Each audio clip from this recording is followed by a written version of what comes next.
Morning guys, it's Nick from Nick and Helmi. I hope you guys are staying safe and healthy.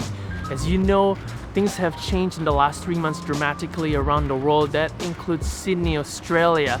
So as of 28th of March, today, Saturday, I want to show you how things and life has changed here in Sydney. So currently we are on level 2 restriction, and one of the biggest industry that got affected the most is hospitality.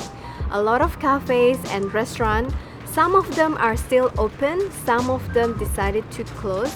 For those that open, they only do takeaways and deliveries.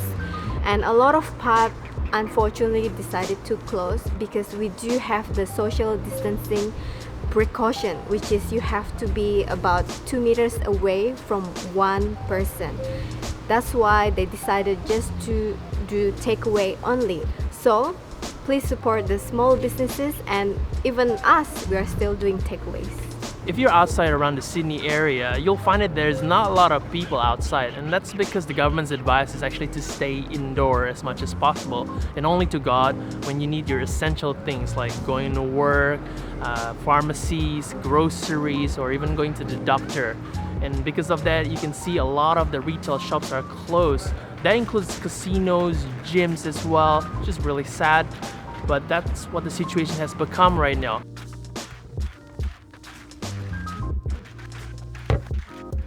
Found it, Helmi! So if you've been to the supermarket lately, like Coles and Woolies, you'll realize that a lot of the items are missing or they're not in stock, to be honest. Especially toilet paper and hand sanitizer. It's insane. People go crazy over this toilet paper. I mean, this is our last roll. We probably need to buy it again, but I mean, the last time we bought it, it was like 3 months ago, so it took a long time, you know? But since then, supermarkets have actually controlled the way they handle things by limiting the amount of purchase per customer. And then you also got your pharmacies where you can buy your medicine. They're doing the same thing as well over there. They're limiting the purchase as well. Even last week when we went, everything was sold out. The hand sanitizer was sold out. The vitamins were sold out. I mean, it's insane. I mean, if you want to buy anything, don't buy toilet paper, guys. I'm sure you can live with water, if you know what I mean. Sorry, correction, guys. Not just water, but soap as well. You gotta be clean, right? Just buy your dry food, guys, like pasta. That's stuff that's gonna last a long time. That's probably what I'm gonna get if we are going to stage 3 or 4 restriction, honestly. We got a few of this, thanks to my mom. Thanks, mom. But I'll give you a little tip, guys. If you guys go to the Asian supermarket, they have everything stocked, piled up right there, including rice, and we've even seen toilet paper too. There you go, tip for the day.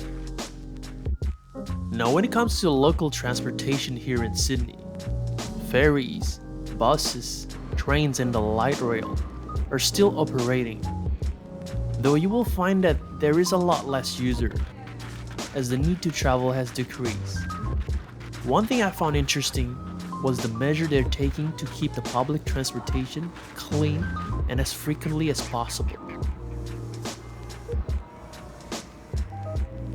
Next is tourist hotspot. As you know it in the news, Bondi Beach is closed because, well, everybody is supposed to stay home, but instead they party at the beach. Hence, the government decided, okay guys, let's do it. Let's stop and close the beach. So it's empty. It looks beautiful though for a picture. Then Opera House. Well, Opera House is kind of closed, so there's no performances, I think, until June. But anyway, a lot of people just take picture outside Opera House, correct? Then you have the Darling Harbour, which is less crowded as well. And QPB and CBD literally is like ghost town. There's not many people. A lot of shops decided to close. So I guess it's good for now because we have to control, and then after that we can revive the economy, right?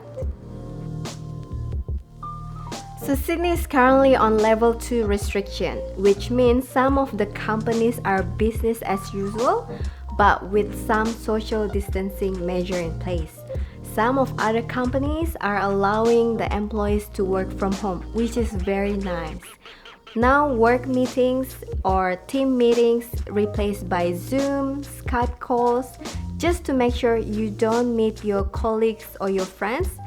I know, as sad as it sounds, you can't socialize for now.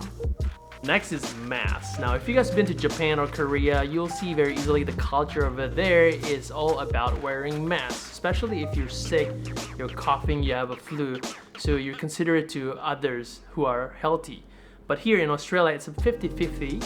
You'll see around the street here in Sydney that some people are wearing masks, some people aren't wearing masks. Now guys, masks like this are great, but not everybody have access to masks.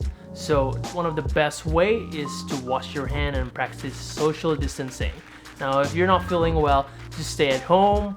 And if you're feeling healthy, stay at home too, unless you really need your essentials like food and groceries. Alright, I hope that paints a little bit of a picture of how things have changed here in Sydney for us. Yep, and we do hope wherever you are, please keep safe and also well. And thank you so much for supporting us, watching our videos, and we will for sure make another content, which is next week. That's right. Oh, I also don't forget guys, we actually collabed today's episode with some of our YouTuber friends from all around the world, how they're coping with things currently right now. Do check them out. So link somewhere here. Yeah. Click. Alright, see ya. See ya.